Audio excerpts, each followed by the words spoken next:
Today's special guest made his mark selling sex toys, which led him to uncovering a special skill he had. Now, get your mind out of the gutter, as that special skill was simply knowing how to optimise the use of online marketplaces. So, if you're selling products, then you're going to love what he shares. In fact, you're about to discover how to access a whole lot of money you may well be leaving on the table. It's an all-over-the-shop episode 556 of the 12-year-old award-winning Small Business Big Marketing podcast. Well, I said, welcome to a small business marketing show where successful small business owners share their souls to take your marketing straight to the lead. Now, here's your host, Mr. Timbo Reid. And welcome back to your weekly dose of cryptic marketing. I'm your host, Timbo Reid, and I have an insatiable curiosity for uncovering marketing strategies and ideas that help businesses just like yours to grow.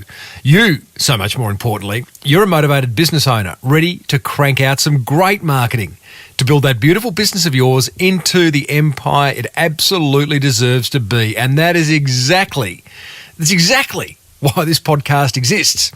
As per usual, team, there is marketing GOLD dripping from the ceiling over here at Small Business Big Marketing's HQ. So let's get stuck right in. Hey, hang about after today's interview as we hear from listener Melissa Peacock, who's built a six-figure business from scratch in just 2 years with everything she's learned from this podcast. I love those stories. Now, a big thank you to my old co-host Lukey for introducing me to today's guest, Shaun Latham. So, why Shaun? Good question. Well, way back in 2006, Shaun was stuck in a cubicle as a web developer for a big telco. In his own words, he had a safe but boring job. Ah, yes, we've always had one of those. So he escaped that cubicle and founded sextoy.com.au, as you do, using his development skills to automate the order fulfillment with his various suppliers, which at the time was pretty unique.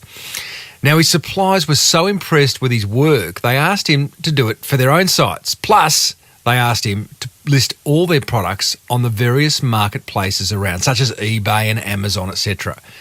And this is where it gets interesting. Shaun did the math and figured out that he'd make more money selling the picks and shovels, i.e. doing the automations, than actually mining the gold, i.e. running a retail site. So that's what he does now. What's blowing my mind is Shaun's belief that if you're a product seller and are only selling through your online and or offline stores, then you are leaving a bucket load of dough on the table by not selling through the plethora of marketplaces that are now available online. So if that's appealing, hang around after the interview as Shaun makes a very generous offer just for you. But before we get into the serious stuff, let's talk sex. Specifically, how did a young fellow from Melbourne's well-heeled inner suburbs with a secure job start selling sex toys online? Once I started my business, I think it was back in 2006, after leaving the corporate world, I had a digital agency, a small digital agency, and one of the clients asked me to build an adult toy site, and I thought, that'll be a bit of fun. So we did that, and they needed to integrate with one of the suppliers, and I had a bit of experience in programming, so we connected an API up to a number of suppliers and didn't really think much of it. And then down the track, one of the suppliers said, how did you do that thing? I mean, it's kind of pretty cool. And so, got chatting with them, and they had a client that was also interested. And so I started to build some of these sites. And I saw a little bit of a buck in this. So I went and looked on the interwebs, and this is going back a few years where if you could buy the domain, it actually counted for something. Not so much now, but I was able to secure the domain sextoy.com.au. I had to negotiate with a Chinese gentleman, but eventually got there. And how much? Oh, look, it wasn't cheap. It was about five grand, I think. Yep. So, so we got it up and running, and I was able to connect it up to a number of marketplaces, and we ran it for a few years. Just pause there, Shaun. I want to understand that. You, as a developer, that rolls off the tongue. And I connected it to a couple of marketplaces, which is what you do now. So you are going to explain that in further detail. But what you meant was you owned this domain. You weren't about to go and buy a warehouse and stock it with dildos, excuse the French. You just wanted to be a drop shipper. So really it could have been any product. It happened to be sex toys, correct?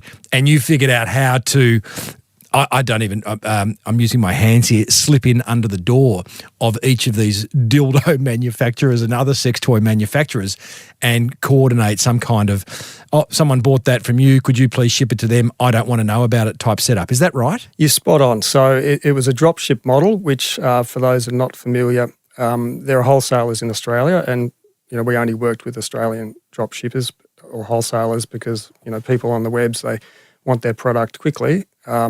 So we started with one and then next thing you know, we were dealing with all of them and the industry association building their website and it grew from there. But so we ran it, I'd say for about 3 years and then, it was reasonably successful. One thing about drop shipping is that, you get your first sales and you get all excited and you think you're going to be rich. But after your ad spend and your costs from marketplaces and you might be using a digital agency, it all kind of adds up. So I think the profit margin was around 20%.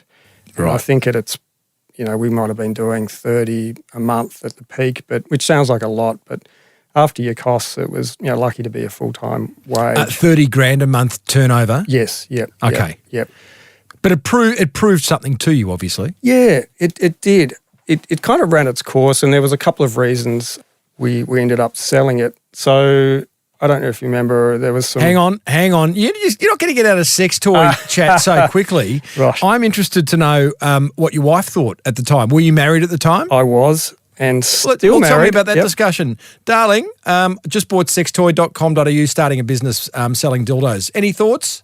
Well, I thought it would be fine because I thought I'd married a good Catholic girl, but I think, married the wrong type of good Catholic girl because she wasn't overly impressed. So that was a bit awkward. And at the time we had young kids and, there's a lot of school functions and whatnot. And what do you do, Shaun? That's the question that gets asked. And if I told the truth, there was a lot of fun and frivolity at the table. But, if my wife was sitting at the table, I would get a kick under the table and I'd have to say, well, I'm an IT professional, and that was the end of the conversation. So it was a bit of a conversation killer, that one. Yeah, okay. So it's a secret business. It's doing okay. Were you enjoying it? I was. And it was. The naughty boy in me loved it. Come on. It was good. But, I guess a couple of things. The wife wasn't impressed, which I mentioned, and it wasn't really a big earner for me. And as the kids got older, I just thought, look, it's time. And there was if we can kind of move on from that now, there was a couple of factors that, I guess led me to selling it. And one of those was there was I think it was a Penguin update or there's a series of Google slaps. A Google algorithm update. Correct. Yes. And one of those was aimed at adult sites. And so we got put in the sandpit, I think at the time they called it. And there was also another factor. So the wholesalers were sending me referrals to other adult sites. They were saying, well, you've kind of got it hooked up. Can you help us? We've got 1,000 clients that have retail stores. I'd love to kind of get, a connection to catalogue and drop ship.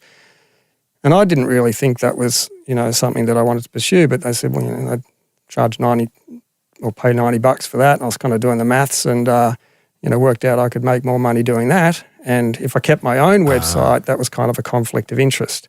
Yes. And I guess just circling back to the marketplace stuff, one of the keys to the success of that is we were able to get the products on marketplaces quite early before a lot of other people sort of found that was an avenue. Okay. And, game the system a bit there. So let's just close the sex toy discussion because your discomfort is starting to make me feel uncomfortable as well. And you sold it to your SEO guy? I did, yeah. So I was speaking to my SEO guy about the slap at the time. So shout out to Fat SEO. That's Ross. he said, look, I can probably fix it. And, I said, well, do you want to buy it? And he said, yeah, okay. So we came to a price. And how much? look, I won't disclose. He can tell you. But okay. Look, it wasn't big dollars. And he managed to revive it, which was great. I mean, he's an SEO guy. That's his area of expertise. Still running it to this day. So if you do need some toys, Tim, that's where you can go. I'm sure already there, champion. If you mention my name, I'm sure he'll give you a discount.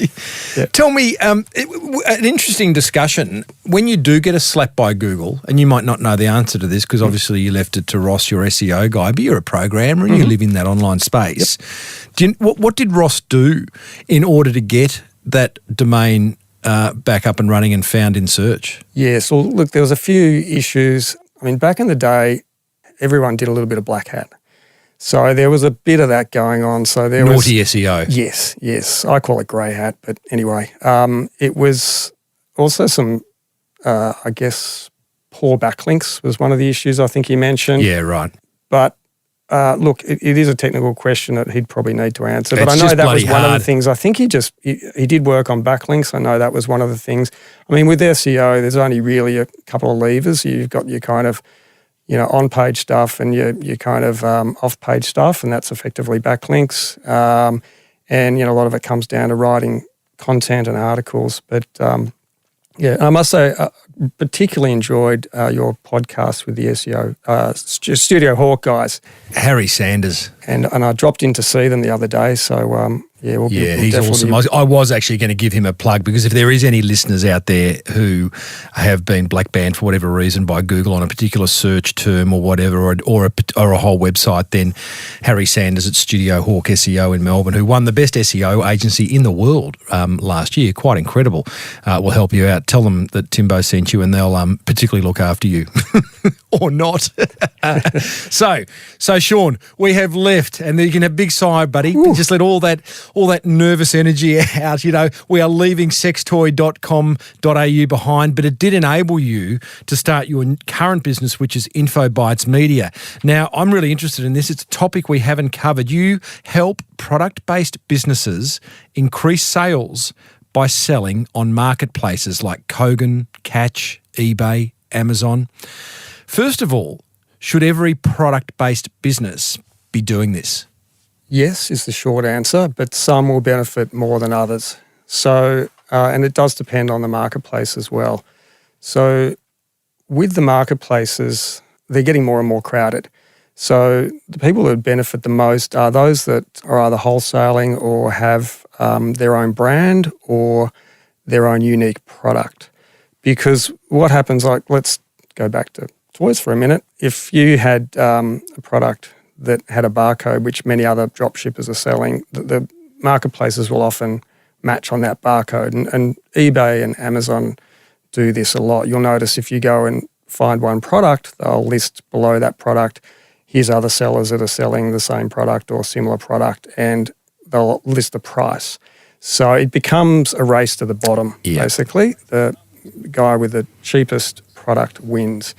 So that's not really a game that's worth playing. So okay, so where it works really well is where you have your own product with individual barcodes that no one else has. That's when selling on marketplaces is of greatest benefit and probably the best margin. Absolutely. Or it might be a product that maybe you're sourcing from overseas and you've got an exclusive license to sell in Australia. So yeah, right. Yeah. Just reel off the marketplaces because there's quite a few, but I mean maybe top 10? Yeah, look, and they're popping up daily. So look, it all started, the granddaddy was eBay, which started I think around long time 2000. ago. Yeah, and then from there, I guess Catch was probably the next big one. They've been around for 8 or 9 years. Kogan shortly after that. Then, recently to the party, Amazon. There's My Sale Group, which own a number of online sites and daily deal sites. They've been around for probably 8 years. Mm-hmm. My Deal. Click Frenzy is launching another one, which we're involved in. That launches mid-June. That's going to be a big one because they've got quite a big email list, and that's going to be called Friends Central. That's Friends, Frenz. And then there's a bunch of kind of little niche marketplaces that are popping up depending on your product. It might be mobile phones. There's one sort of popping up, sort of vertical marketplaces focusing on one niche. Does an 80-20 rule apply here, Shaun, where really, 20% of the marketplaces in any given niche or category are going to produce 80% of your sales on marketplaces? Yes, there is. And it very much depends on what the product is. So look, if it's tech, something like Kogan will give you more bang for your buck. If it's kind of homewares or beauty products, you might want to look at a catch of the day, for example, or maybe an Amazon. You don't necessarily need to be on them all. In fact, it'd probably cost you money unnecessarily to be on them all. Yeah, look, it's best to cherry pick it, and we can advise customers on the best marketplaces for their product. And sometimes some just get really crowded, and that's not worth being in that space. So, yeah, we'll work with them to work out what's easiest. Okay, so I'm a product-based business. I've got a bunch of SKUs that are my own that no one else has. What's involved in getting them? And assuming I can go to you, we can go to InfoBytes Media and you guys can do it all, but maybe I don't have the budget or maybe I want to do it myself. What's involved in getting one product onto one marketplace? Is it like just uploading a listing to eBay? Have you used an e-commerce site before? I mean, you're familiar with like a Shopify. I assume a lot of your customers would be. Yes. And most of those e-commerce platforms have some sort of tagging or categorization. So to use our product, once you install our app, it's as simple as tagging a product with the tag Kogan. Our app will do the rest. Wow. It's possibly the world's simplest integration app. And I built it for myself. Selfishly for the toys because I needed a way of doing it. So it kind of stemmed from there and we sort of rolled it out to Joe Public. Or actually we're B2B, so business to business. So we and as you can tell, my website's not that fancy. I think you pointed that out earlier. I didn't actually. Oh, you told me that when we first met. I think we spoke offline before, but yes, so... Okay, so you've actually created an app because again, just going back, okay, if I want to use InfoByte Media to get all my products on Marketplace, you've got this app that I can, again, it's really just uploading stuff, ticking a box to which marketplaces I want my products to appear on. But I would imagine, like any marketplace, you want to make sure you've got a great image, you've got a great headline, you've got great copy. Yep. There's a number of variables that you need to get right. Essentially, it's like writing an ad. Your app doesn't do that, does it? No. So the way that it works, I'll maybe just step you through the process. So let's say you've tagged the products in Shopify with Kogan. That basically just flags the products that you want to list on that marketplace. So our app will then pick it up. It'll filter through. You might want to maybe tweak some titles, put some margin on or tweak price. So there's a few extra attributes that you can change and you can do that through our app. Currently, we're doing a lot of that for the client. We are taking that on board. One of the big tasks is actually mapping the categories from your e-commerce store to the categories in the marketplace. So if you're on multiple marketplaces, that can be a pretty tedious task. So we take that on board because we're experienced. We're doing it every day. We've got, a full-time person that sits there and does that. And then once we've got the data right and we're happy with the data, the app will sync the inventory. It'll push it to Kogan in this example. And we work with the marketplace. That's the other time-saving benefit of using us is we've got the relationships with the marketplace. And often, if you, like I know during COVID, if you wanted to get on Catch, they were getting 2,000 people a day applying. A week, 2,000 a week it was. That was just... Businesses. Yes. So sometimes, you'd apply and you wouldn't get in the door. So, we can do introductions for you as well and if we think you're a good fit. So once that product ends up on Kogan, what happens then is the sale will get imported back into your e-commerce store. So it's just like any other order and you can manage it within Shopify like you normally would any order coming direct from the site.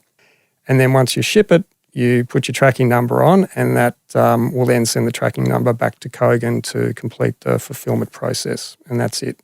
So they don't have to learn some, complicated or convoluted app because each marketplace has their own way of doing things. So we've kind of standardized it as much as possible within our app to simplify it and streamline it. Am I missing something here in that there's just a whole lot of money being left on the table by most product-based businesses in the world if they're not doing this? I feel like I've tapped into a little, bucket of gold. Tim, it's ground zero. Like March last year, if you go to any of the marketplaces' share prices, you can almost superimpose the COVID curve. It's been a sleeping giant. So, give you an example. Kogan's share price, the beginning of March was $4, and then 6 months later it was $25. It's come down now since, but that just shows you, the marketplace has experienced anywhere between 200 and 400% growth within a few months when COVID hit. So, and what COVID did, it actually forced, a lot of retail stores had to close.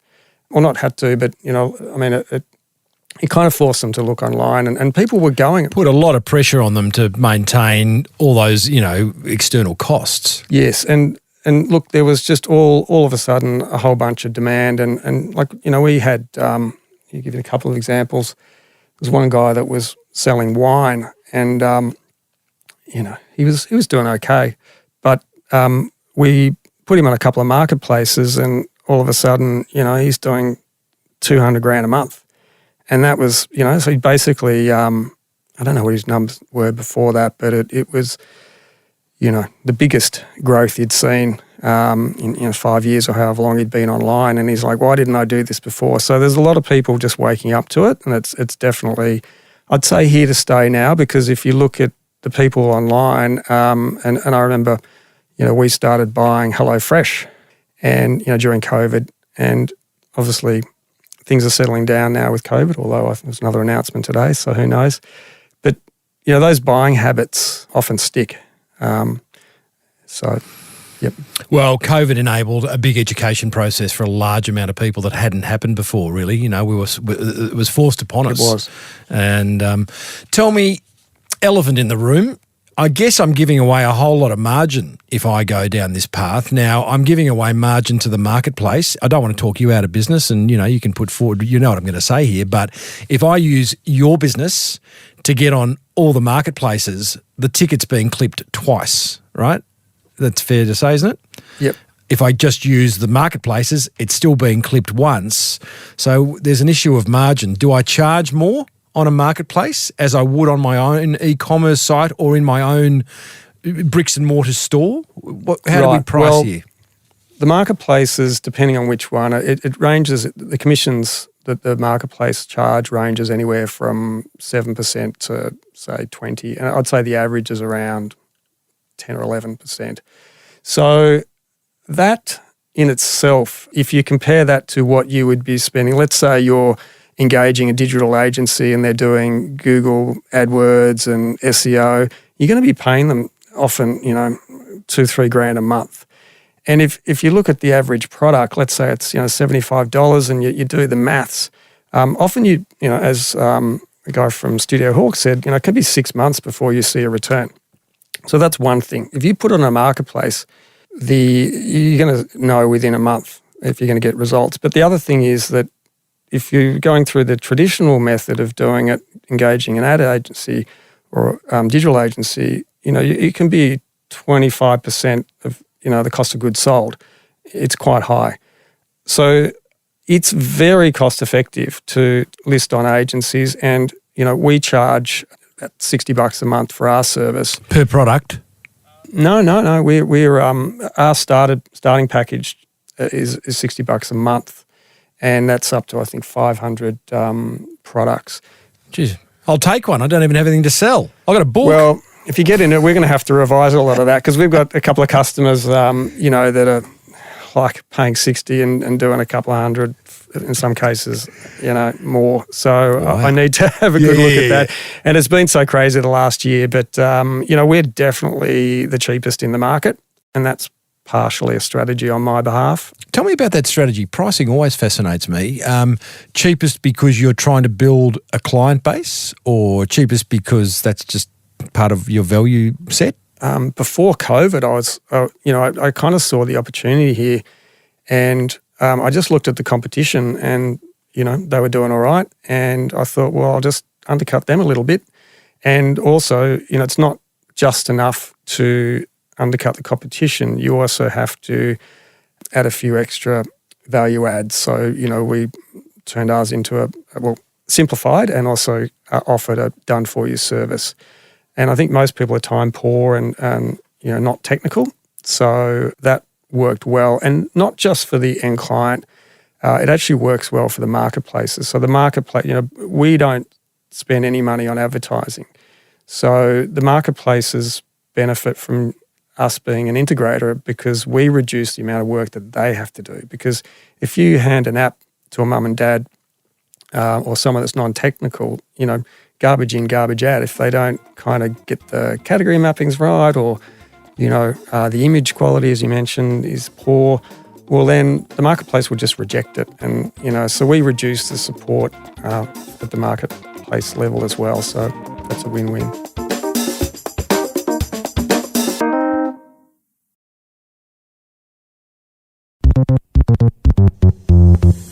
Shaun, I get all my products onto the various marketplaces. What can I expect from them in terms of promoting my product? There are different promotions depending on which marketplace you go for. All paid, I'm guessing. Yep. And some of them, look, it could be, Amazon's obviously the big one, and eBay, they've got all sorts of options. But it could be as simple as, 10% off sale. Surprisingly, a lot of the new ones don't have a lot of promo options. Like I think currently, at the time of this recording, Kogan only has just a 10% off. Geez, I would have thought it'd be a revenue stream for these marketplaces to offer packages to say, hey, give us X dollars and we'll put you on the homepage, or give us X dollars and we'll rank you in the top on page one of of any search that happens. They're not doing this? Look, most of them are. Kogan's probably the outlier there, but they've had so much growth, they'll get around to it. Yeah. But yeah, look, a lot of them do. Some of them will do dollar for dollar, like it might be, a Facebook campaign, and that can work quite well. But look, I think if they get to that stage like Amazon where you've got to be paid to be seen, it's almost like going back to that digital agency as well. It's not really a level playing field. So sort of defeats the purpose, doesn't it? It does. And yeah, so we don't generally push people towards Amazon for that reason. Directories like whether it be a LinkedIn or a TripAdvisor, they're very Google friendly. If I was to Google your name, one of the first search results would be, Shaun Latham LinkedIn profile, right? If I Google a restaurant, often TripAdvisor will be one of the first listings as opposed to the restaurant's actual own website. Is this the same for marketplaces? Do they have a lot of what I call Google juice? They absolutely do. And one of the interesting things, if you were to search for a pair of Nike runners, for example, and if you jump into Google and type that in, what you'll see, the way that the Google search results page is structured, up the top, you'll have all the kind of image paid ads. And invariably, you'll see that sneaker will be eBay, it'll be Kogan, it'll be Catch of the Day, Amazon. And the reason they're there is because they can outbid the small guys. They've got massive ad spends. Well, that's not Google juice, though. That's just paid. They're paying to be there. But even organically, I find a lot of these directories appear, they appear organically as opposed to paid. So, absolutely. Look, they'll have, they're authority sites. So all of those big names, they're all authority sites. They'll rank very well organically. So often you'll see them listed in the paid and just below in the organic. But that organic space is very small now. I think it's like 6 organic listings, and you got them on the paid on the right and the top and the bottom. Yeah. So, it's very shouty. Page one is almost becoming a full-page ad of Google these days. Maybe we'll find our way to page 2, which I've always thought just had tumbleweeds rolling down the screen. But maybe page 2 is going to become really important at a point in time because page 1's just ads and it's biased. Look, I know the concentration span of the average web server. I think it'll always be page one. Yeah, okay. I hear you. Tell me, we've spoken a lot about product-based businesses. Is anything of what we've spoken about, can it apply to service-based businesses? Yeah, it's not something we focus on. One of my SEO guys does actually focus on service-based marketplaces, and there are a lot out there. Find a tradie, there's a whole swag of them. Yeah, but it's not something that we're focusing on at the moment. Okay. Very interesting, that discussion. It's beautifully simple, actually. Like, I sort of feel like we could move on from it because it's actually not that complicated. What we know is that now there's a whole lot of marketplaces out there, a very long list of them. In fact, what I might do is get you to send me a list of them, Shaun, and I'll put them in the show notes to this episode over at smallbusinessbigmarketing.com. As a product-based business, we should be listing on them, particularly if our products are unique to us and they're not just other people's brands. If we don't do that, we're leaving money on the table. InfoBytes Media is your business, and they do this. You don't run ads. You haven't got a fancy website, but you've got 15 staff, and you're growing pretty quickly.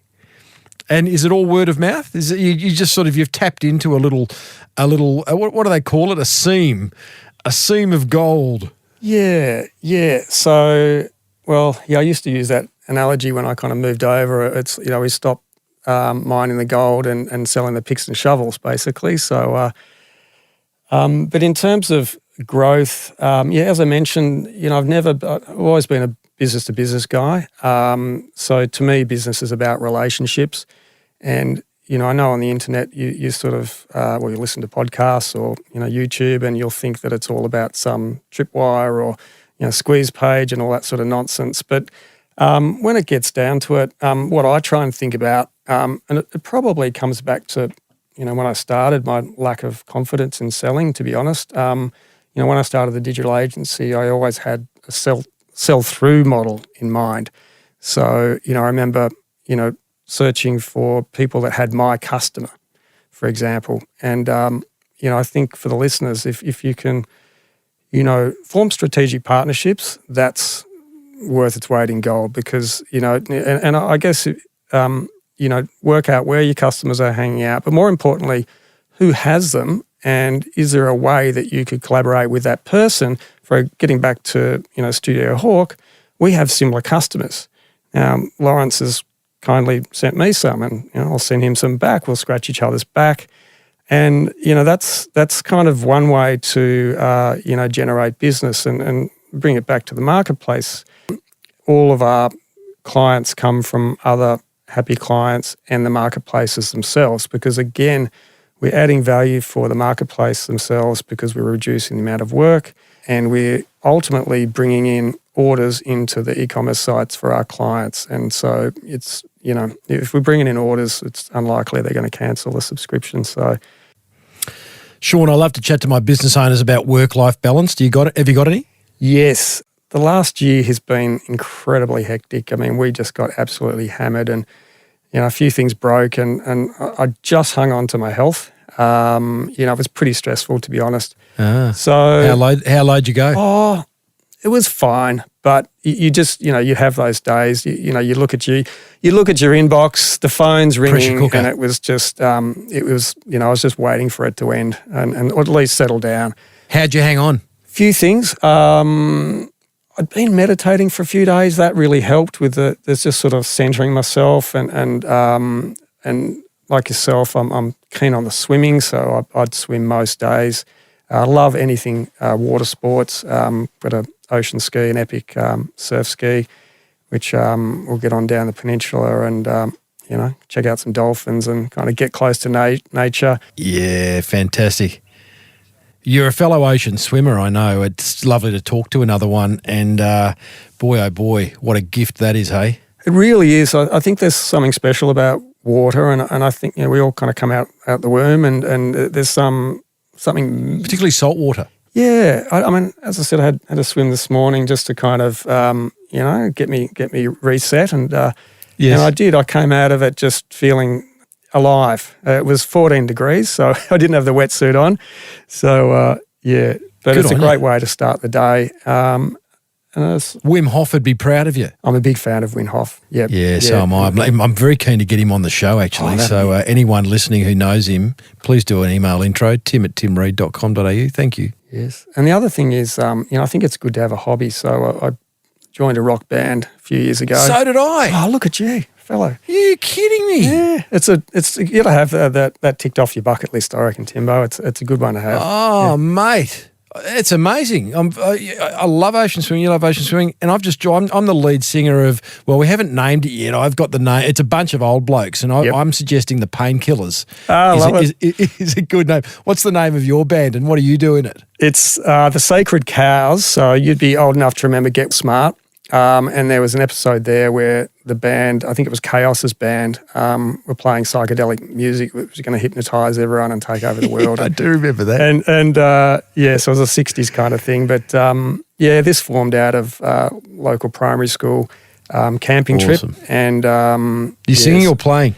Both. I'm in the rhythm section, so I play bass and I can kind of just sit in the background and groove. And we were hoping to play a gig in a couple of weeks, but who knows with this little restrictions coming in again. Moment in time. We're working towards a gig. There's a little country town up near me out the back of Noosa called Pomona.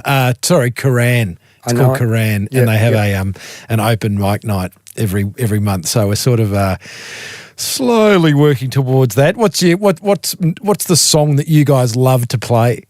Oh, look, we always finish on Bruce Springsteen, Born to Run. And big song. Yeah, and the last time we played that at the Palace Hotel, Camberwell, I blew up the amp. So I was quite proud of that. The smell of, burning electric wires. It was very rock and roll. It was very Spinal Tap. Yeah. Did you smash your guitar against it once you knew it was blowing up? No. I'm a bit old for that, but yeah. We've got our head around Painted Black by the Rolling Stones. That's our big crescendo. It is a good one. Oh, wow, that's amazing, mate. What's your number one tip for business owners in regards to well-being? There'd be a few business owners listening who are exhausted right now. Look, I can only speak for myself. One of the big things that I did, and it's very un-Australian, but I cut down the amount of alcohol I consume during the week. So, it's when I'm... Wowzer. Yeah, I know. I thought you'd be disapproving of that. No, not at all. I fully encourage it. Yeah. I had... I'm an investor in Lyre's non-alcoholic spirits. So, there you go. no, don't worry about that. Yeah. Less alcohol, the better. Yeah, I just found, for years, you just get into that habit and have a couple of Chardonnays or whatever your potion is. And I had a DNA test, DNA Fit. I'll give a shout out to them. And I've sort of found I was quite flat, even after just having a few beers. And it came back that I had this, it's some gene mutation, MTHR or something, but it means that I don't process vitamin B well. Oh, there you and go. Alcohol reduces your vitamin B. So I think that had a lot to do with the brain fog and all that sort of stuff. So that made a big difference for me. And I think... I've kind of kept that going, and I'll still have a beer on the weekend and, after a gig I'll reward myself. But, I think for business owners, we tend to be reactive all the time and, we just feel a little bit overwhelmed. So I think if, mental health is so important, and if you can have a little bit of clarity, and I think, having a bit of a break from the grog now and then is not a bad thing, you're just a little bit better place to deal with, what hits you on a daily basis. And also, I think more importantly, be a bit more strategic because I think sometimes we just kind of go through the motions, but if you can have a bit of clarity and a little bit of time to yourself. I mean, the other thing I do in spare time is just go for long walks on the beach with the dog. That's sometimes when I do my thinking time. That's awesome, buddy. Well, Shaun, great stories, mate. Sextoy.com.au. You got marketplaces nailed through infobitesmedia.com. You got a bit of ocean swimming.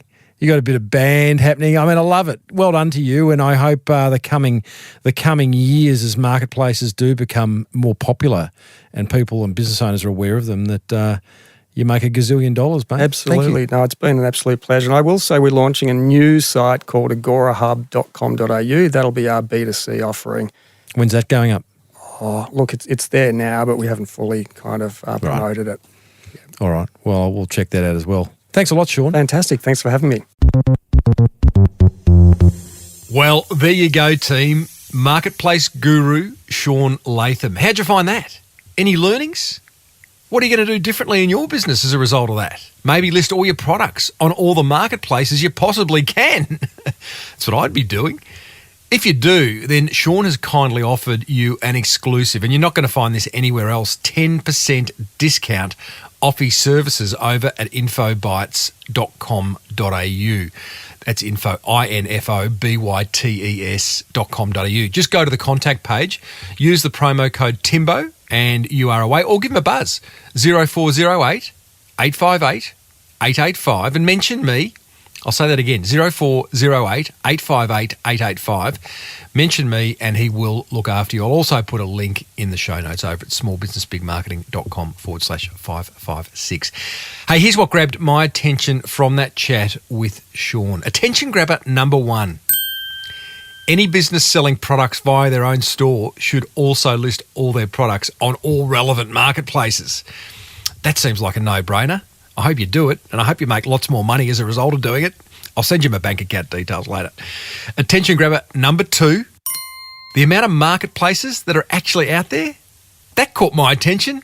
There's the big daddies like eBay and Amazon, but then there's all the niche ones as well. So if you're wondering which ones suit your business, again, contact Shaun, 0408 858 885. Attention grabber number 3, I love how Shaun's an ocean swimmer, just like me. Now, I'm not proposing that you become an ocean swimmer, but if you do, let me know, because maybe one day we can swim together. It's awesome. But I do hope you've got some kind of well-being regime to support you being the motivated business owner that you are. You got it? Awesome. That's what grabbed my attention. Now, write down this number. It's another number, and call me after the show's over. 0480 015 150. That is the Small Business Big Marketing hotline. And listener Melissa Peacock did give it a buzz, and here's what she had to say. Hey Tim, my name is Melissa Peacock, and I can't tell you how grateful I am that you and your guests have helped me grow the perfect resume from scratch to 6 figures in under 2 years. I have listened to every single podcast and have actionable items from all of them. My favorite would have to be the genuine and ideas-packed episode, number 428, with Andrew Banks from the Shark Tank. I've also learned a lot from everyone on the Facebook group. So to say thank you, if anyone would like their resume reviewed for free, you can head to www.theperfectresume.com.au. I am going to wrap this up. Keep being goal-drivenly awesome and persistent, everyone, especially you, Timbo. Bye. Melissa, that right there is a great message, and you've made my week. 6-figure business in under 2 years from ideas learnt from this podcast. That's awesome. Well done to you. I mean, I'm kind of proud that you found the ideas on my podcast, but you know what? The magic's in the action, and you took action. And thank you for the generous listener offer. That is awesome. That's exactly what I do if I had an opportunity to call into a podcast. I'd make an offer to the listeners and get a bit of exposure. Check out Melissa's business over at theperfectresume.com.au. It's a great website and a great little business, and I hope next time you reach out, Melissa, it is a 7-figure business. Next episode, you and I are going to catch up with another inspiring business owner who's used some form of marketing to build their empire. We love that. If you haven't already, be sure to grab a copy of my book, The Boomerang Effect, over at smallbusinessbigmarketing.com. I'd love to hear what marketing is working for you, so give the Small Business Big Marketing hotline a buzz, 0480 015 150. If you're loving the podcast, then you'll find 555 more episodes on your favourite podcast app. And guess what? This podcast was presented by me, Timbo Reid. The music bed, well, that was written, sung and produced by Lockie Dolly. He's ace. And the entire madness gently cajoled together by producer David Zlowensky. Until next time, thank you so much for tuning in. May your marketing be the absolute best marketing. Bye for now.